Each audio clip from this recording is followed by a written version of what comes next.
Okay बेटा, हम लोग पहुंचे अकाउंटिंग रेशियोज में, रेशियो एनालिसिस में, थियरी वाले पेजेस में। और मैं लास्ट लेक्चर में आपको ये सारे इंपॉर्टेंट नोट्स बता रहा था, ठीक है। Management account, ratio analysis, theory वाले पेजेस। अब मैंने आपको ये सारे नोट्स लास्ट लेक्चर में बता दिए 12 नंबर पॉइंट तक। ये सब मैंने बता भी दिया, लिखा भी दिया। अब 13 नंबर पॉइंट से लेकर मेरे को समझाना बाकी है। सीधा 13 नंबर पॉइंट पे आ जाते हैं। ये point number 13।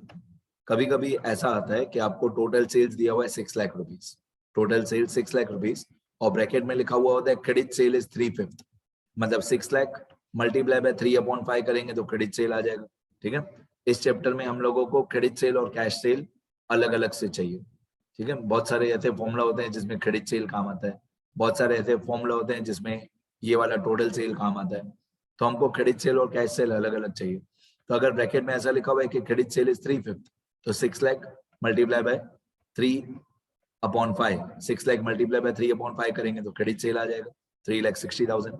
6 lakh multiply by 3/5 तो 3,60,000 आ जाएगा। फिर ऑब्वियसली अगर 3/5 क्रेडिट सेल होगा तो बाकी 2/5 कैश सेल होगा, तो 6 lakh multiply by 2/5 cash cell होगा। अब आपको लगेगा सर ये तो बहुत इजी बात है, ये तो हमको पता था कि 3,60,000 क्रेडिट सेल होगा, 2,40,000 कैश सेल होगा, इसमें हार्ड क्या है। अब सुनना हार्ड क्या है। ये जो 14 नंबर पॉइंट है ये हार्ड है। अब आप दोनों को कंपेयर करो। 14 नंबर में लिखा हुआ है टोटल सेल इज 6 लाख और ब्रैकेट में लिखा हुआ है credit sale is 3/5 of cash cell. अब ये थोड़ा हार्ड हो जाएगा, ठीक है। ऊपर देखो क्या लिखा हुआ था, 13 में लिखा हुआ था क्रेडिट सेल इज 3/5, तो सीधा ही हम लोग 6 लाख को मल्टीप्लाई बाय 3/5 करेंगे, सीधा ही 6 लाख को मल्टीप्लाई बाय 3/5 करेंगे तो क्रेडिट सेल आ जाएगा। अब 14 में थोड़ा सा हार्ड है level.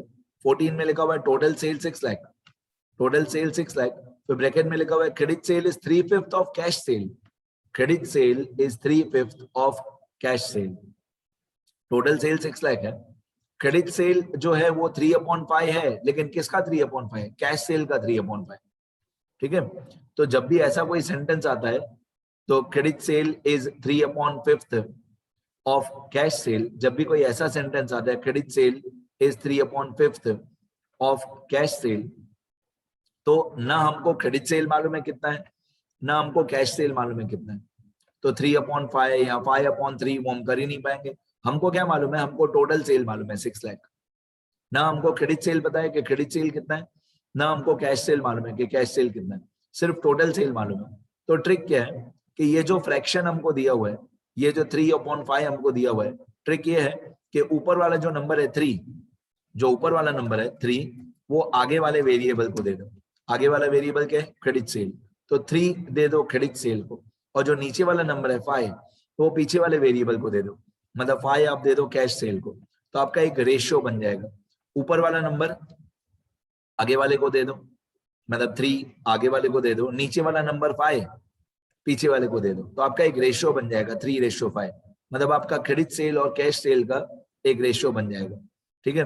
Give numerator to former variable and give denominator to latter variable, तो आपका क्रेडिट सेल और कैश सेल का रेशियो बन जाएगा। क्रेडिट सेल का रेशियो आएगा 3 और कैश सेल का रेशियो आएगा 5, ठीक है। तो हमारा रेशियो बन गया 3:5। 3:5 मतलब दोनों को प्लस करो तो 3 और 5 दोनों को प्लस करके आएगा 8, 3/8 और 5/8। अब जो हमारा टोटल सेल था, क्वेश्चन में दिया हुआ था 6 लाख, वो 6 लाख को मल्टीप्लाई बाय 3/8 और 5/8 करोगे, 6 लाख मल्टीप्लाई बाय 3/8 तो 2,25,000 आएगा, ये हमारा क्रेडिट सेल आ गया। और 6 लाख को मल्टीप्लाई बाय 5/8 करोगे तो 3,75,000 आ जाएगा, ये हमारा कैश सेल आ गया, राइट। दोनों जगह पे आंसर अलग अलग है, ध्यान देना। फर्स्ट वाले का आंसर अलग था, सेकंड वाले का आंसर अलग था। 13 नंबर पॉइंट इजी था बहुत। 13 नंबर पॉइंट में सीधा 6 लाख मल्टीप्लाई बाय 3/5 करना था, सीधा ही क्रेडिट सेल आ जाएगा, ठीक है। अब आप 6 लाख में थे, ये 3,60,000 माइनस भी कर दोगे तो भी कैश सेल सही आ जाएगा, लेकिन ब्रैकेट्स पे ध्यान देना। 13 वाले में ब्रैकेट में लिखा हुआ है क्रेडिट सेल इज 3/5, अब 14 वाले में ब्रैकेट में लिखा हुआ है credit sale is 3/5 of cash cell, तो इसमें हमको एक रेशियो बनाना पड़ेगा। 3 नंबर दे देंगे क्रेडिट सेल को और 5 नंबर दे देंगे कैश सेल को, तो हमारा एक रेशियो आ जाएगा 3:5। फिर 3 और 5 दोनों को प्लस कर देंगे तो 8 आ जाएगा, तो 6 लाख मल्टीप्लाई बाय 3/8 और 6 लाख मल्टीप्लाई बाय 5/8, तो हमारा क्रेडिट सेल और कैश सेल का अमाउंट आ जाएगा। ठीक है, अच्छी तरह रिवाइज करना। Next 15 number point, 15 number point है operating expenses. Operating expenses is equal to gross profit minus net profit, A वाला नेट प्रॉफिट। ए वाला नेट प्रॉफिट होता है profit after interest before tax. मैं प्रॉफिट का स्पेसिमेन बता चुका हूं, उसमें मेरे स्टूडेंट्स को मालूम है कि प्रॉफिट 4 अलग अलग नाम के होते हैं, 1A 2 3, 1A 2 3। तो जब भी आपको ऑपरेटिंग एक्सपेंसेस चाहिए तो उसका फॉर्मूला होगा gross profit minus net profit. कौन सा नेट प्रॉफिट? ए वाला, profit after interest before tax. इसके बाद अबनॉर्मल आइटम्स। अबनॉर्मल आइटम्स अगर आपको दिए हुए हैं, अगर आपको कोई भी अबनॉर्मल आइटम्स दिए हुए हैं तो उनका इफेक्ट प्रॉफिट या लॉस में रिवर्स, उल्टा करना चाहिए। जो भी अबनॉर्मल आइटम्स दिए हुए हैं उनका इफेक्ट उल्टा करना चाहिए। अगर आपको कोई अबनॉर्मल लॉस दिया हुआ है तो उसको हम लोग प्रॉफिट में ऐड कर देंगे to find the correct profit. abnormal items should be reversed to find the correct net profit। abnormal items को उल्टा कर देना चाहिए। उल्टा कर देना चाहिए मतलब क्या? अगर कोई लॉस है, अगर कोई abnormal लॉस है तो उसको प्रॉफिट में ऐड करना चाहिए, और अगर कोई abnormal प्रॉफिट है तो उसको नेट प्रॉफिट में से डिडक्ट मतलब लेस करना चाहिए। उल्टा, लॉसेस को प्लस कर दो, लॉसेस को प्लस कर दो, प्रॉफिट्स को माइनस कर दो। इसको बोलते हैं उल्टा इफेक्ट। क्यों उल्टा इफेक्ट करते हैं? क्योंकि ये अबनॉर्मल आइटम्स है। अबनॉर्मल आइटम्स वो होते हैं जो हमारे बिजनेस में रोज नहीं होते हैं, कभी कभी होंगे। ठीक है, जैसे यहाँ पे मैंने एक लिस्ट बना के रखी है अबनॉर्मल आइटम्स की। अबनॉर्मल आइटम्स कौन से होते हैं? अबनॉर्मल लॉसेस कौन से होते हैं? Loss by fire, loss by theft, loss by accident, loss due to natural calamity, loss due to strike, loss on sale of asset. ये सारे ऐसे लॉसेस होते हैं जो हर साल हमारे बिजनेस में नहीं होते। तो अगर किसी भी क्वेश्चन में ये अबनॉर्मल लॉसेस दिए हुए हैं और नेट प्रॉफिट भी दिया हुआ है तो हम नेट प्रॉफिट में इन सारे अबनॉर्मल लॉसेस को प्लस कर दोगे to find the correct profit. ठीक है, अबनॉर्मल लॉसेस का इफेक्ट कैंसिल करना होता है हमको इनका इफेक्ट रिवर्स करना होता है, कैंसिल करना होता है। तो जो नेट प्रॉफिट क्वेश्चन में दिया हुआ है वो नेट प्रॉफिट गलत है। उस नेट प्रॉफिट को सही करने के लिए ये अबनॉर्मल लॉसेस को हम लोग प्लस कर देंगे तो करेक्ट नेट प्रॉफिट आ जाएगा, मतलब नॉर्मल प्रॉफिट आ जाएगा। और ये अगर अबनॉर्मल प्रॉफिट्स क्वेश्चन में दिए हुए हैं, फॉर एग्जांपल अबनॉर्मल प्रॉफिट्स में क्या क्या आता है? अबनॉर्मल प्रॉफिट्स में interest on non trading investment, profit on sale of asset. ठीक है, कोई भी non recurring income, any non recurring income मतलब ऐसी इनकम जो कभी कभी होती है, नॉन रिकरिंग इनकम जो बहुत साल में एक बार होगी। तो ऐसी कोई नॉन रिकरिंग इनकम दी हुई है तो हम उसको अपने नेट प्रॉफिट में से डिडक्ट मतलब लेस, माइनस कर देंगे।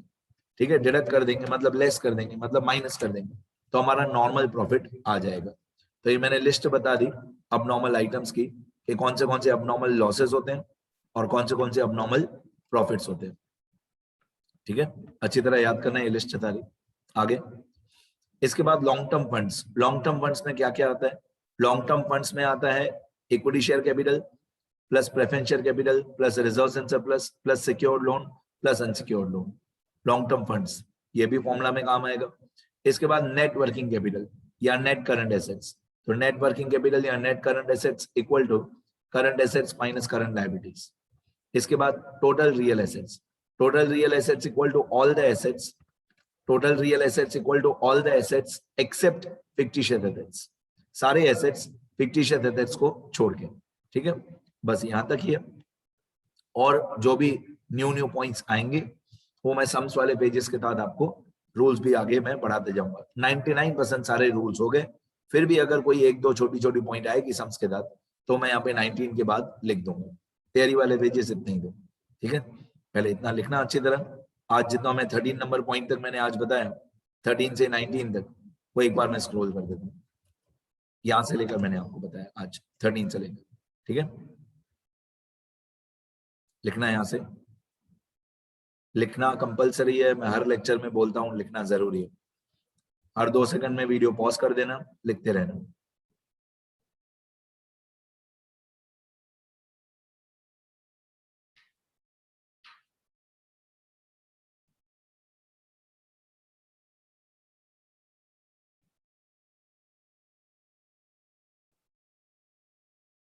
एक लिक्विड रेशियो के फॉर्मूला में थोड़ा मेरे को लगता है चेंज होगा। जैसे हम लोग सम्स वाले पेजेस में पहुंचेंगे और कंफर्म करके मैं लिक्विड रेशियो का फॉर्मूला और कंफर्मेशन के साथ अगर चेंज होगा तो चेंज करके बताऊंगा। लिक्विड रेशियो का फॉर्मूला सम्स वाले पेजेस में लिक्विड रेशियो पे ध्यान देना।